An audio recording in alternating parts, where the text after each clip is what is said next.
Should you do banded cleans? Let's check that out right now.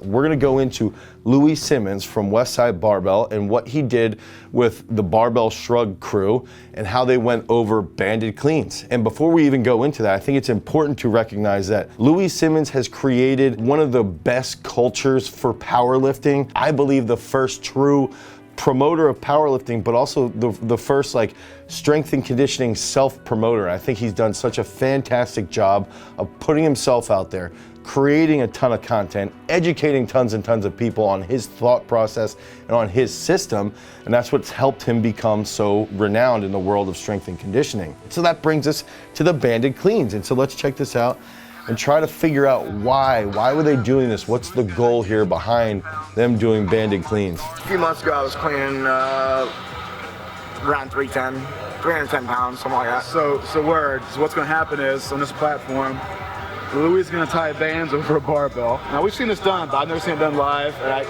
we're not going to recommend this. We're going to say caution. Don't try this at home for sure. Why you feel Olympic weightlifting and then you work on those areas, and it can be worked on physically, you know, physically more than technically. Well, two biggest faults, right? Not hitting full extension, not getting hit the bar fast enough. Your squat under is very good. And this is taking fingers, so.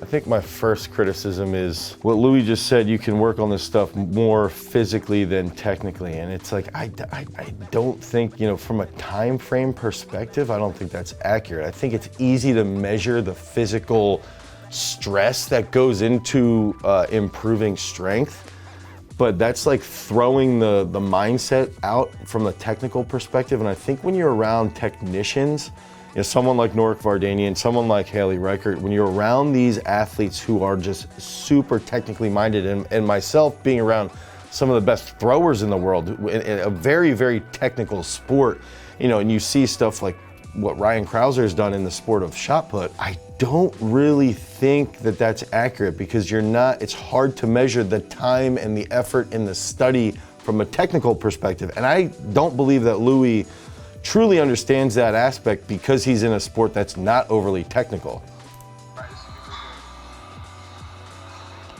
Okay, so one of the things that I noticed, he's got that little hitch there, and he does that on almost all of his lifts. Now look, you're saying at Westside, don't be scared. This will fucking create a bar path. Anyone tells me it will distort it, you watch a guy for the first time take a bench out. Oh, that's going to put you right in the path. Yeah. You got to control that path. You know what? You got Olympic lifter, any little fault, you're fucked, you're done. Well, we're going to fix that. I saw David Riggert duck walk with 352, 5-6 steps, 10 up world record snatch. That's another thing with Louie that he's notorious for, is he'll just throw out big name, large crazy accomplishment, and that defends somehow his argument. So I'm assuming he's going to claim that he saw Dave Riggert at the Gettysburg World Championships in like 1976 duck walk 160 kilos before he snatched the world record. I highly, highly doubt that happened, but I also, so like people hear him say, Dave Riggert, big weight, something absurd, don't be fearful. And those, you know, big names, big number, somehow defends cleaning with bands. And I think that's like, as much as I like a lot of the stuff that Louie says, even in this video, as we get deeper, there's some stuff that he says that's really, really important for the world of weightlifting. But at the same time, it's like, dude, that stuff's not, I don't believe that you saw him duck walk that 160 kilos before he broke a world record. Come on. Think about it. Speed. Speed. There you go. Stay. 8 to 10 singles, and the weights would range, you know, you'd figure it out, get a max single, and you'd range between 75 and 85% in 3-week weight. Is that enough? I mean, that's challenging. Well, all right, about every minute, not every 22 minutes, every minute, do another double. Let's see you do 6 of them. Every minute. That's one thing wrong with weightlifting. The training density is terrible. That's like one of the biggest key gems here that I think that I've noticed. It's just so slow and drawn out, and Louie's got a huge point here is that the training intensity, it's so slow. You know, somebody will hit a lift and then they go sit down for 5 minutes and then they go hit another lift. And if we see at the best weightlifting comps, okay, so when you're at a competition, if you want to learn how to get an athlete into a rhythm, have them take a lift every minute to a minute and a half. And especially in the snatch, now they start to roll. They start to feel a really good groove. The clean and jerk, it might be a minute and a half to a minute 45, but they start to feel a really good pace and they start to imprint that good movement. So he is absolutely 100% accurate here, is that a lot of weightlifters will take something and then just sit around. You lift weights and and then they go sit on the couch, and then they walk over and lift the weight like so nonchalantly. The hell, they are nonchalant weights. That's why they do them nonchalantly. One thing I also want to point out is even just watching his technique, and this is one thing that I think if you watch some of our technique videos that we've gone over, is that he tends to have a really weird catch. It's in a bad position, and he talks about his bar path. And later on, as he starts to get a little bit slower with his movement, you can start to see the knees clearly, but his knees stay back behind the bar forever. So then there's this huge gap between the bar and even his thigh as the knees stay back because they never reciprocate forward.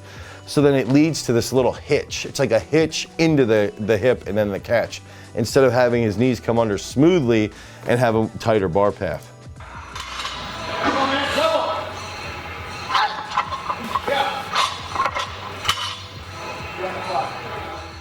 So ideally, I'm assuming that this is supposed to help get into that catch and absorb that force a little quicker.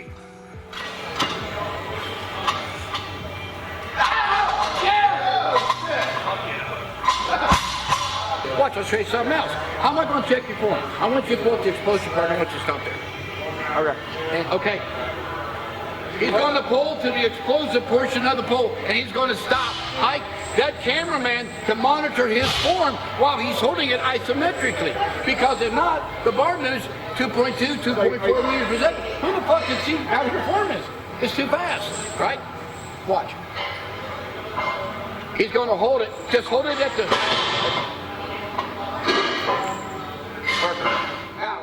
I think that's also one weird part behind Louie's system, is that he even acknowledges throughout this video how fast weightlifting is in getting through the phases. And he calls the hips, like this position, is the explosive part, and it happens too quickly. So he observes the speed behind the sport of weightlifting and how fast it happens. But then in the same, existence of his career, does not use any of it because it's too fast, I guess.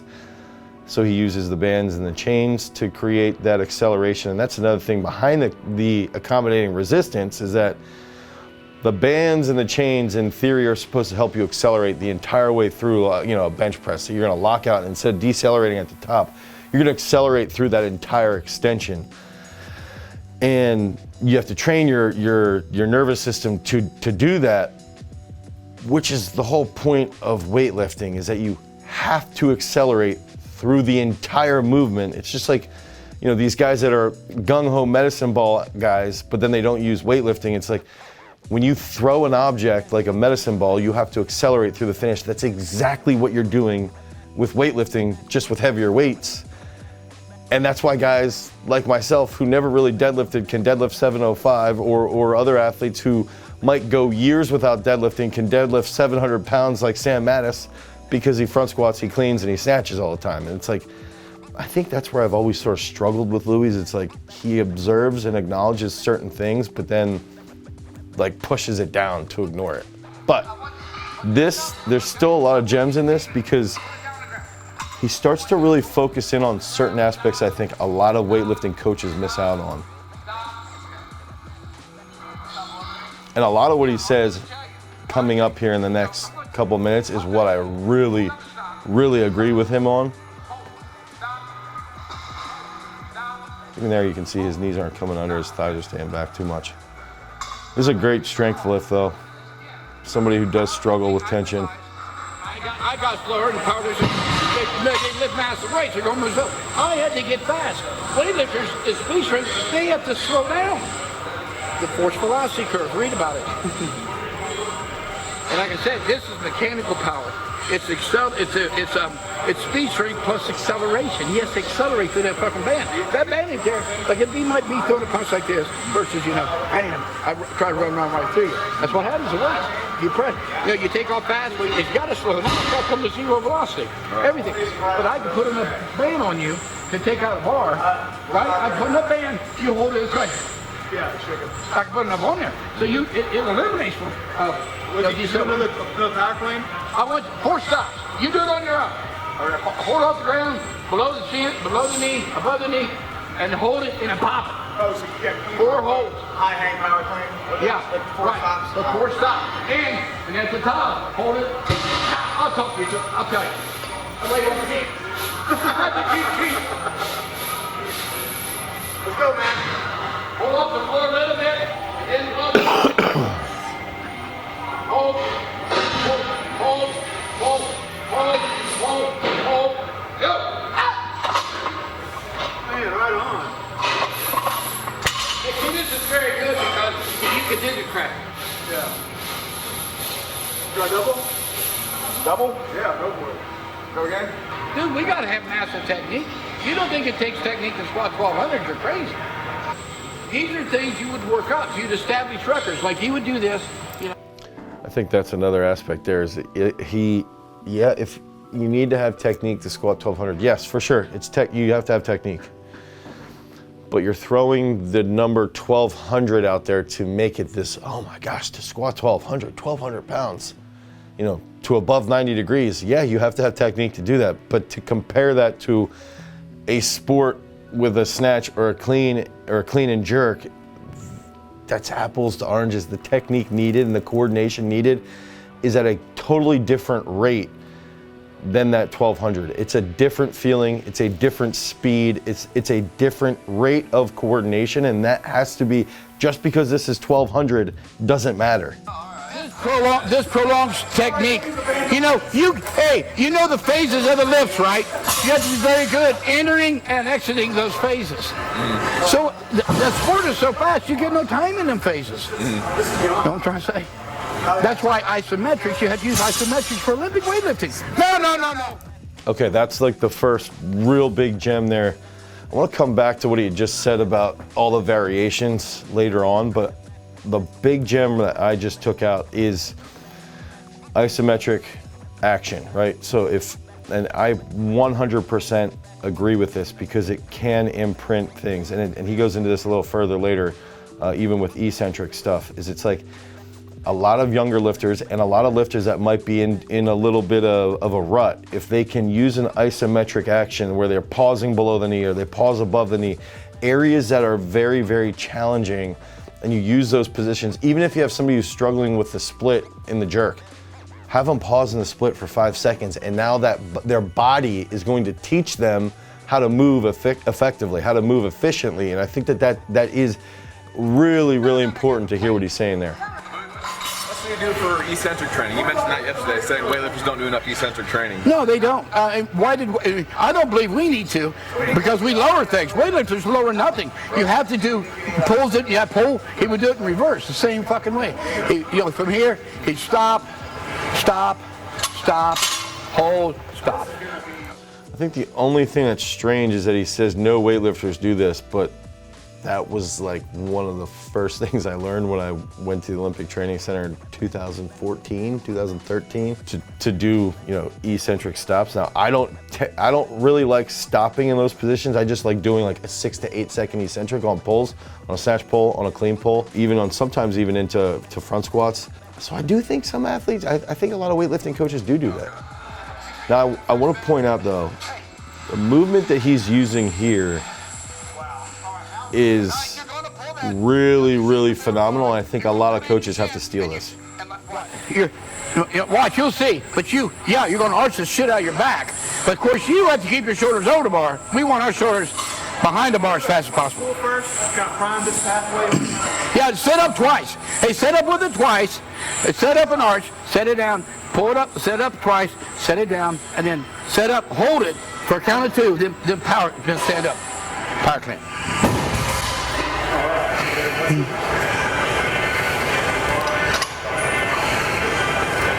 No, she got to stay on the chair. Stay on the chair. Stay on the chair.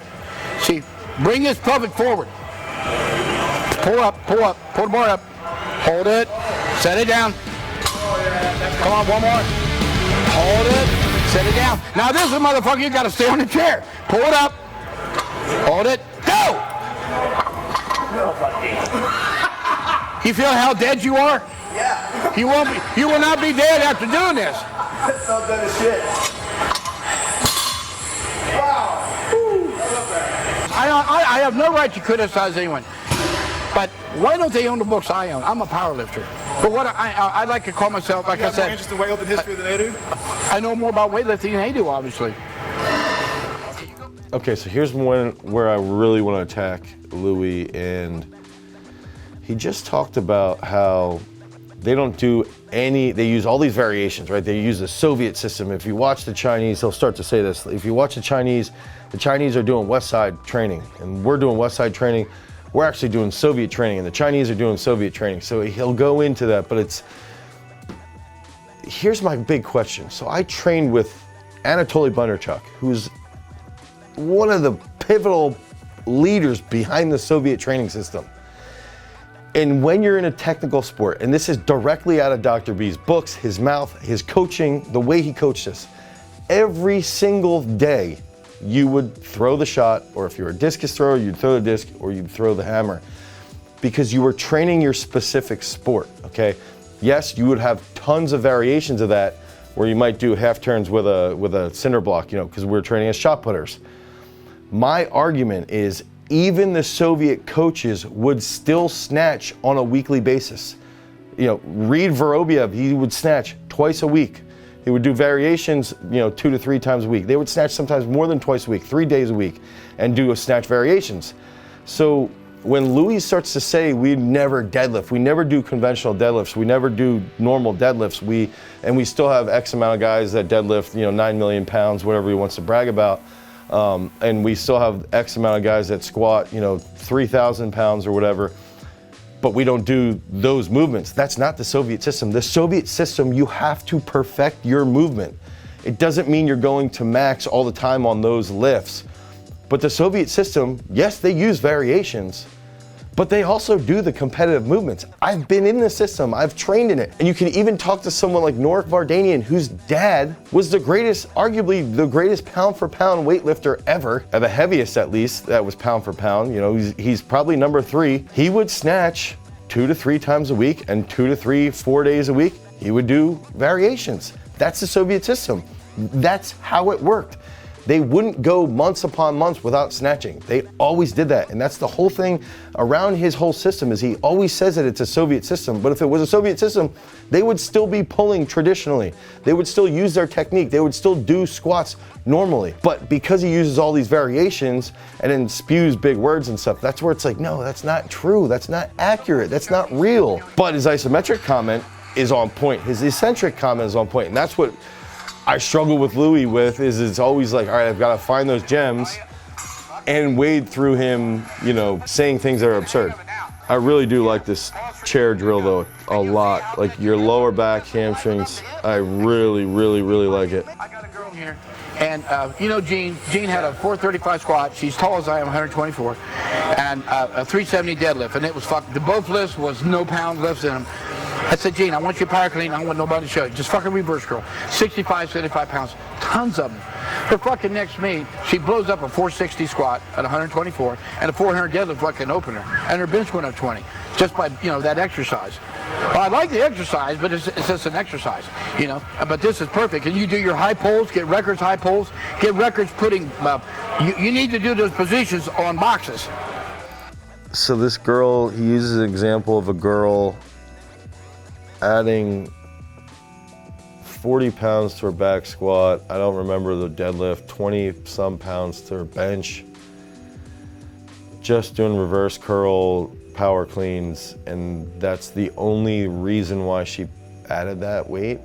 There's no other no other training adaptation from anything except for these reverse power cleans, reverse curl power cleans. That's not right. That's not correct. There was other training adaptations that she had to improve. 10 exercises will totally change your lifts around. For you. See, this is for you. It might, if he lifting lifts, it might not be the same ones for him. That's like the gem. That's where it's like, all right, wading through the reverse curl power clean comment that is totally wrong, and then finding, yes, that's so accurate, is that there's certain lifts that really work well for this person, that don't work well for this, that might work a little bit well for this person, and that's the whole key behind coaching, absolutely. His ass where she can't walk, but jeans erectors. It's the same fucking exercise, they got different body structures.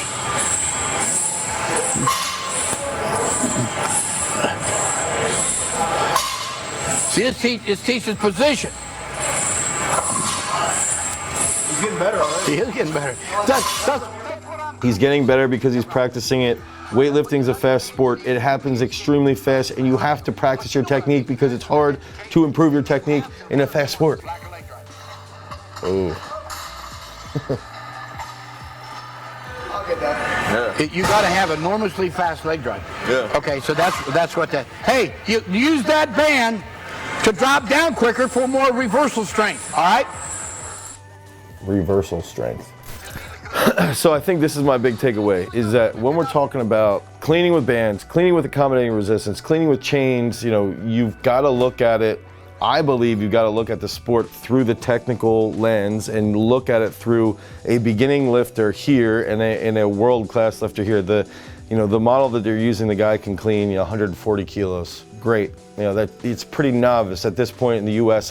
You go to a local meet and you're gonna have 8 to 10 guys that can do that at various weight classes. So I think that if we start to think about the point of cleaning with accommodating resistance or chains, it goes down to, what are we trying to get out of it? Is that strength that we're trying to get out of it? Can we get that strength out of it elsewhere without disrupting and the improving technical focus that we're looking for? And I think that if we're trying to improve technique, we've got to look at technique through that lens and how we can make it better. Then we can use isometric actions, slower eccentrics, to improve technique and to improve strength, but we don't want to disrupt the actual speed of the movement of the snatch or the clean or the variations. We want to try to execute all those special movements with the right technique. And I think that the accommodating resistance is just going to completely screw the feeling up, and I think you're going to get hurt. I think it's going to be a disaster. And I think when we're listening to Louie, it's important to try and pull things out that are really productive, but at the same time, be aware of his methods of control. His methods of control are gonna be saying big names, saying crazy accomplishments, saying absurd things that people don't really question in the moment because he's saying them loudly. I still don't comprehend how he can claim to be part of the Soviet system